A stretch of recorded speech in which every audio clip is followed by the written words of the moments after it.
আসসালামু আলাইকুম। সবাইকে স্বাগত জানাচ্ছি বিডি দর্পণের নিয়মিত আয়োজন আজকের দুনিয়ায়। আপনাদের সঙ্গে আছি আমি তাসনিম হোসাইন। চলুন জেনে নেওয়া যাক সারা বিশ্বে এ পর্যন্ত ঘটে যাওয়া প্রধান খবরগুলো। আবারও ইসরায়েলের প্রধান নগরী তেল আবিবের বেন গুরিয়ন বিমানবন্দর লক্ষ্য করে মিসাইল হামলা চালিয়েছে ইয়েমেনের হুথি বিদ্রোহীরা। সোমবার বিমানবন্দরটি লক্ষ্য করে জোড়া মিসাইল হামলা চালানো হয়।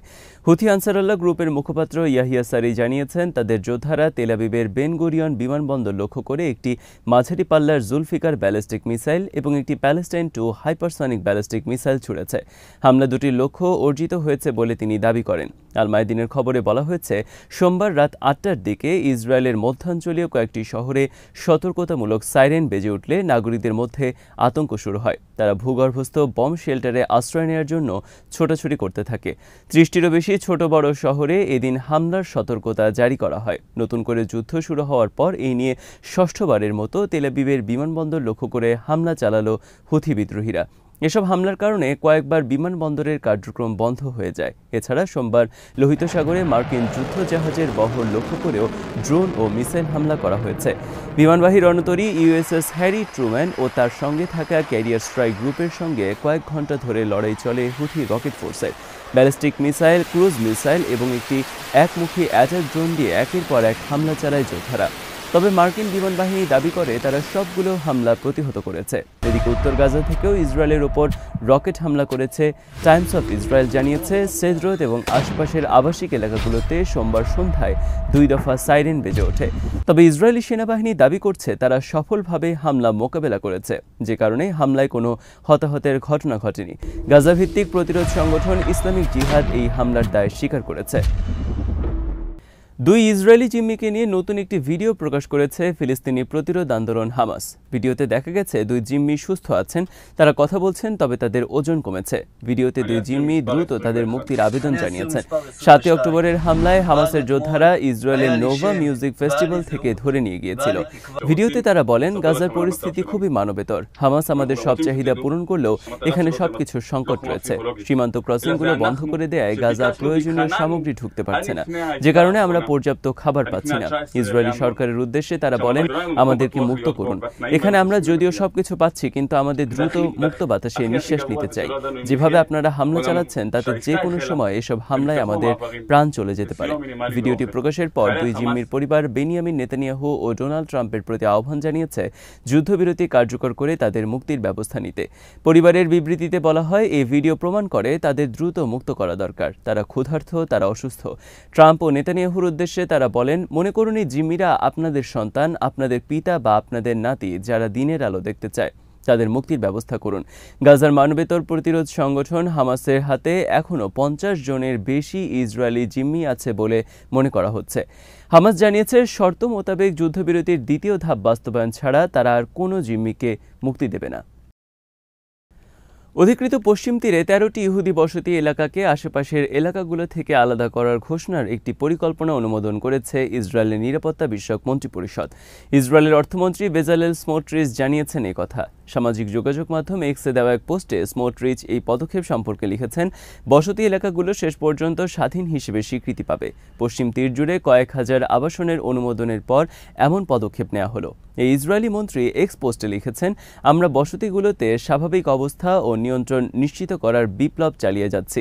লুকিয়ে না থেকে এবং ক্ষমা না চেয়ে আমরা পতাকা ওড়াই, নির্মাণ করি এবং বসতি স্থাপন করি।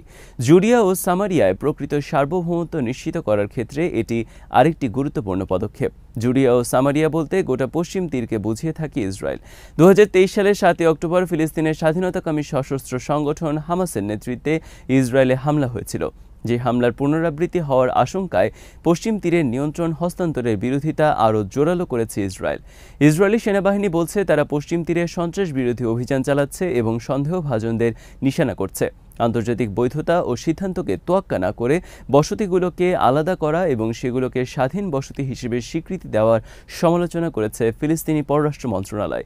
এছাড়া পশ্চিম তীরে ইসরায়েলি পদক্ষেপের নিন্দা জানিয়েছে স্বাধীনতাকামী সশস্ত্র গোষ্ঠী হামাস। তারা এটাকে ফিলিস্তিনি ভূমিতে ঔপনিবেশিক দখলদারি সুসংহত করার একটি মরিয়া প্রচেষ্টা হিসেবে উল্লেখ করেছে। 1967 সালে 6 দিনের যুদ্ধে পশ্চিম তীর ও পূর্ব জেরুজালেমের দখলে নেয় ইসরায়েল। এই এলাকাগুলোতে 27 লাখ ফিলিস্তিনের পাশাপাশি প্রায় 7 লাখ ইসরায়েলি বসতি স্থাপনকারীর বসবাস। যুক্তরাষ্ট্রের সঙ্গে নিজেদের পারমাণবিক কর্মসূচি নিয়ে পরোক্ষ আলোচনা শুরু করতে রাজি হয়েছে ইরান। এর আগে ইরানের পারমাণবিক কর্মসূচি নিয়ে নতুন চুক্তির দাবি জানিয়েছিল যুক্তরাষ্ট্রের প্রেসিডেন্ট ডোনাল্ড ট্রাম্প। সরাসরি আলোচনার সম্ভাবনা নাকচ করে দিয়ে সোমবার ইরানের পররাষ্ট্রমন্ত্রী আব্বাস আরাকচি বলেন, আমরা পরোক্ষ আলোচনার জন্য প্রস্তুত আছি যতক্ষণ অন্য পক্ষ ইসলামিক রিপাবলিকের প্রতি তাদের মনোভাব পরিবর্তন না করে। ইরানের শীর্ষ কূটনীতিক বলেন, ওয়াশিংটনের হুমকির মুখে এবং যতক্ষণ পর্যন্ত ট্রাম্প তার সর্বোচ্চ চাপ প্রয়োগের নীতি বজায় রাখবেন ততক্ষণ পর্যন্ত সরাসরি আলোচনায় বসবে না তেহরান। সর্বোচ্চ চাপ প্রয়োগের নীতির অংশ হিসেবে ট্রাম্প 2018 সালে তার প্রথম মেয়াদে ইরানের সঙ্গে হওয়া পারমাণবিক চুক্তি থেকে একতরফা সরে আসেন এবং দেশটির উপর ব্যাপক নিষেধাজ্ঞা আরোপ করেন। নিষেধাজ্ঞা তুলে নেওয়ার শর্তে 2015 সালে যুক্তরাষ্ট্রসহ প্রভাবশালী দেশগুলোর সঙ্গে ওই চুক্তি করেছিল ইরান। 7 মার্চ প্রেসিডেন্ট ট্রাম্প বলেছিলেন, পারমাণবিক কর্মসূচি নিয়ে আলোচনায় বসতে ইরানের সর্বোচ্চ নেতা খামেনিকে চিঠি দিয়েছেন তিনি। তেহরান আলোচনায় বসতে রাজি না হলে প্রয়োজনে সামরিক পদক্ষেপ নেওয়ারও হুমকি দিয়েছেন ট্রাম্প। আলোচনায় বসার জন্য ইরানকে 2 মাসের সময়সীমা বেঁধে দিয়েছিলেন ট্রাম্প। এর আগে জো বাইডেন প্রশাসনের সময় অস্ট্রিয়ার রাজধানী ভিয়েনায় দুই পক্ষের মাঝে কয়েক মাস ধরে দফায় দফায় সংলাপ হয়েছে, কিন্তু শেষ পর্যন্ত সেই সংলাপের কোনো ফলাফল আসেনি। ইরান বরাবরই বলে আসছে, পশ্চিমারা আন্তরিক হলে তারা পারমাণবিক কর্মসূচি নিয়ে চুক্তিতে যেতে রাজি, যদিও শেষ পর্যন্ত বিষয়টি ঝুলেই আছে। ডোনাল্ড ট্রাম্প ইরানের বিষয়ে বরাবরই কঠোর নীতি প্রয়োগ করতে আগ্রহী, তথাপি তার সময় যদি দুই পক্ষের মাঝে ফলপ্রসূ সংলাপ হয় সেটি মধ্যপ্রাচ্যে স্থিতিশীলতা আনতে সহায়তা করবে। ইউক্রেনের সার্বিক যুদ্ধবিরতি চুক্তির আগে কৃষ্ণ সাগরে একটি সামুদ্রিক অস্ত্রবিরতির চুক্তি করতে সৌদি আরবের প্রতি রিয়াদে বৈঠক করেছেন যুক্তরাষ্ট্র ও রাশিয়ার কর্মকর্তারা। তবে বৈঠক চলাকালেও একে অপরের উপর ড্রোন হামলা অব্যাহত রেখেছে মস্কো ও কিয়েভ। আরব নিউজের খবরে বলা হয়, দীর্ঘ 12 ঘণ্টা বৈঠক করার পর আলোচনা শেষ করেছে দুই পক্ষ, তবে বৈঠকের ফলাফল নিয়ে কিছু জানা যায়নি। মঙ্গলবার এই বিষয়ে একটি যৌথ বিবৃতি আসতে পারে। হোয়াইট হাউস থেকে জানানো হয়েছে, সৌদি আরবের সোমবারের আলোচনার মূল উদ্দেশ্য কৃষ্ণ সাগরে অস্ত্রবিরতি চুক্তি করা। তবে ক্রেমলিনের মুখপাত্র দিমিত্রি পেসকভের মতে এটি মূলত জাহাজ চলাচলের নিরাপত্তা নিশ্চিত করার ব্যাপারে আলোচনা।